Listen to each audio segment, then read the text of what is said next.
aí, pessoal, tudo bem? Bom, eu sou o professor Rafael De Lázari, a gente está aqui no Clube do Direito para debater alguns temas sensíveis ao país. A gente vem convidado para trazer novas abordagens, novas temáticas, questões para estimular o seu senso crítico, né? Para te fazer pensar, para te fazer quebrar a cabeça, refletir, ok? Buscar novas abordagens, buscar aprofundamentos, tentar aplicar novas teorias no seu contexto prático como profissional, tá bom?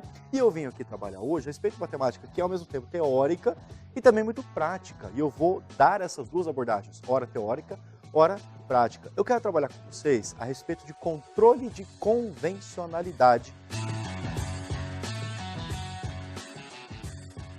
Controle de convencionalidade no Brasil e na Corte Interamericana de Direitos Humanos, tá bom? Controle de convencionalidade no Brasil e na Corte Interamericana de Direitos Humanos. Antes mesmo da gente começar as nossas devidas digressões, permita-me me apresentar, né? Como eu já disse, sou o professor Rafael De Lázari, pós-doutor em Democracia e Direitos Humanos pelo Centro de Direitos Humanos da Faculdade de Direito da Universidade de Coimbra, Portugal, e sou doutor também em Direito Constitucional pela PUC de São Paulo, professor de graduação, pós-graduação, mestrado, doutorado e cursos preparatórios para concursos e exame da OAB, tá bom? Estou aí na pista trabalhando direito. Minhas áreas de atuação são direito constitucional e direitos humanos. Eu leciono direito administrativo também, mas no momento eu estou mais restrito aí ao direito constitucional e aos direitos humanos, tá bom? E por falar nessas minhas áreas de atuação acadêmica, gostaria de mostrar para vocês meus filhotes, tá bom? Os meus livros. Primeiro, meu manual de direito constitucional, está na segunda edição, olha aí, pela editora De Plácido, mais de 1000 páginas, demorei um bocado para escrevê-lo, mas está aí para vocês. Manual de Direito Constitucional, se você tiver interesse, né? Seria muito honroso para mim ser lido por você, está aqui, meu Manual de Direito Constitucional, segunda edição, tá bom? E mostrar também o meu Manual de Direitos Humanos, olha só, na quarta edição, volume único, tá bom? Escrito com a minha querida amiga Bruna Pinotti Garcia Oliveira, ok? Manual de Direitos Humanos, pela editora Juspodium, quase 1000 páginas da disciplina de Direitos Humanos, né? Direitos Humanos que está despencando em concurso público, Direitos Humanos que está sendo cobrado aí como disciplina de faculdade, mestrado em Direitos Humanos, pós-graduação em Direitos Humanos, ou seja, nós vivemos um tempo de aprofundamento dos direitos humanos. Ok, pessoal? E a temática que eu venho trazer aqui para vocês, o controle de convencionalidade, ele promove uma interligação entre os direitos humanos e o direito constitucional, partindo, obviamente, da óbvia constatação que direitos humanos e direito constitucional são duas coisas absolutamente distintas. Tá bom, pessoal? Bom, e o que vem a ser o controle de convencionalidade, Rafael? Bom, controle de convencionalidade, vamos começar do começo, tá bom? Para você entender o que vem a ser essa lógica. Rafael, controle de convencionalidade, parece que eu ouvi uma coisa parecida, né? Um nome parecido, que soa, que rima, né? O controle de convencionalidade tem uma lógica muito parecida da lógica do controle de constitucionalidade, né? Então, enquanto no controle de constitucionalidade você busca a amoldagem de leis e atos normativos a um parâmetro constitucional, seja a parte dispositiva da Constituição, seja a parte transitória, sejam princípios constitucionais implícitos, enfim, aquela noção de bloco de constitucionalidade, fica tranquilo que tudo isso a gente vai desenvolvendo ao longo da nossa aula. No controle de convencionalidade, mas é que a ideia de amoldagem das leis e atos normativos a um documento internacional, um tratado, uma convenção de direitos humanos. Daí o nome, tudo bem? Controle de convencionalidade, é um controle que adota como parâmetro convenções. É uma das formas pelas quais os tratados internacionais também são chamados, tá bom? Não existe uma terminologia específica para tratado internacional. Tratado, convenção, estatuto, pacto, etc. Mas o controle de convencionalidade é um controle baseado em documentos internacionais de direitos humanos, ok? Então olha que interessante, controle de constitucionalidade, a moldagem das leis e atos normativos aos textos constitucionais e princípios constitucionais implícitos, né? Controle de convencionalidade, a moldagem das leis e atos normativos às convenções internacionais de direitos humanos. Bom, a primeira coisa que você certamente vai observar é que atualmente nós falamos, portanto, em uma chamada dupla compatibilidade material e formal, né? Ou somente dupla compatibilidade das leis e atos normativos. Por que uma dupla compatibilidade? O objetivo a ser buscado é essa dupla compatibilidade. Nem sempre haverá, tá? Que fique bem claro de antemão, eu já digo isso para você. Mas você deve buscar uma dupla compatibilidade. O que seria isso? Olha, uma lei ou ato normativo, ela tem que respeitar a Constituição, é óbvio, conforme tradicionalmente você estuda, mas também deve respeitar um tratado de direitos humanos. E é aqui que entra a inovação do controle de convencionalidade. Ok, pessoal? Então, vamos lá, vamos começar a desenvolver a nossa ideia. Lembrar Primeiro de tudo, o processo de internalização de um tratado de direitos humanos. Aliás, o processo de internalização de um tratado internacional, verse ele ou não sobre direitos humanos. Tá? Você tem que saber o processo de internalização, porque o controle de convencionalidade tem tudo a ver com isso. Sobretudo quando a gente for estudar as espécies, as formas de controle de convencionalidade.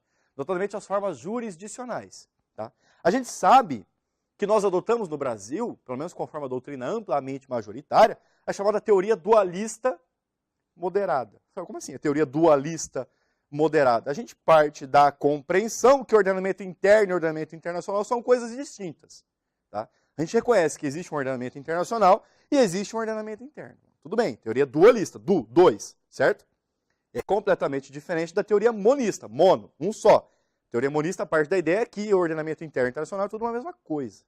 Né? Aí existe o monismo nacionalista, o monismo internacionalista, o monismo internacionalista dialógico, tudo isso é objeto de estudo do direito internacional público. A gente não vai entrar aqui. Né? E o dualismo também, pode ser o dualismo radical ou pode ser o dualismo moderado. Nós adotamos um dualismo moderado. O que isso significa? Significa o seguinte, a gente pega um documento internacional, seja ele de direitos humanos ou não, traz para o ordenamento interno, ele mantém a natureza de tratado internacional, ele mantém a sua natureza, ele não vai ser desfigurado, ele não vai ser convertido numa espécie normativa típica de direito interno, ele vai manter. O tratado internacional é tratado internacional, entra no ordenamento brasileiro como tratado internacional.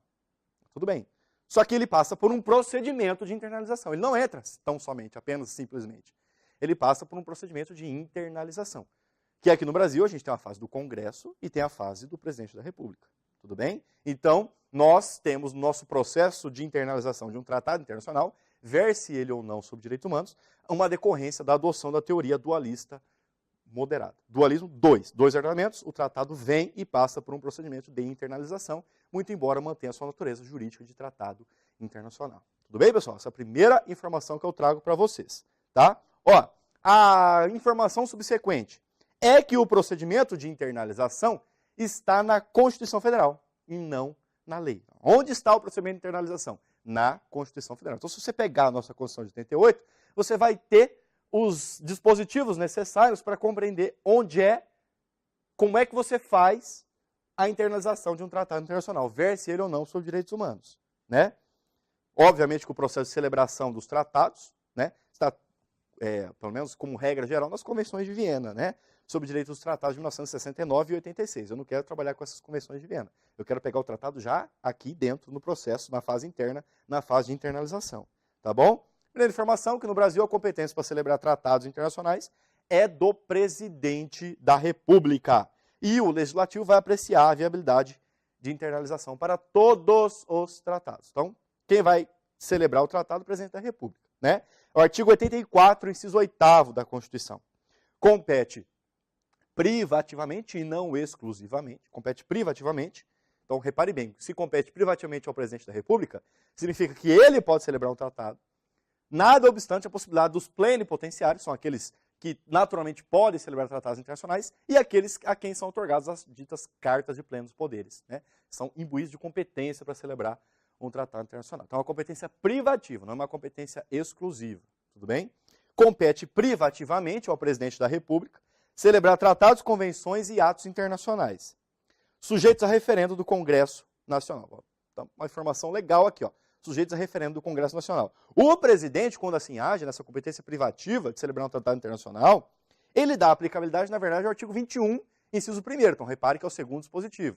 Artigo 84, inciso 8º, eu já pulei para o artigo 21, inciso 1º. Né? Compete à União manter relações com estados estrangeiros e participar de organizações internacionais. Então, o presidente representa a União. A União é um órgão que vai, por um instrumento de ficção, representar toda a República Federativa do Brasil. Então, o presidente da República, quando celebra um tratado internacional, ele age como chefe de Estado. Tá bom? Ele age como chefe de Estado. Ele age representando a República Federativa do Brasil. Né? Quem que vai representar? A União. A União. Por instrumento de ficção. A União, um ente federativo, representa como um todo a República Federativa do Brasil. Através de quem? Através do seu sujeito, do seu chefe de Estado, que no Brasil também